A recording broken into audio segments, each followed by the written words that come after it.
একটা বাচ্চাকে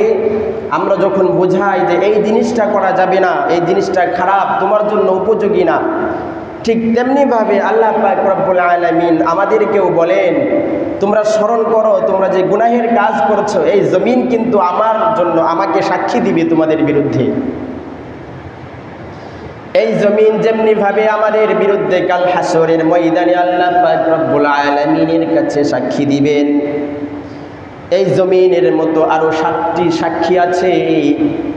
কোনো মানুষের দরকার নাই, কোনো মানুষ সাক্ষী যদি নাও দেয়, আমি আপনি যদি রাতের অন্ধকারে আমার আপনার পিছনে সামনে ডানে বামে কেউ কোথাও যদি না থাকে, গভীর অন্ধকার রজনীতে আমি আপনি যদি কোনো নেকির কাজ করি, তারপরে আল্লাহ পাক রব্বুল আলামিন 8টি সাক্ষী দিয়ে দিবেন। আমি আপনি কোথাও গিয়ে যদি কোনো গুনাহের কাজে লিপ্ত হয়ে যাই,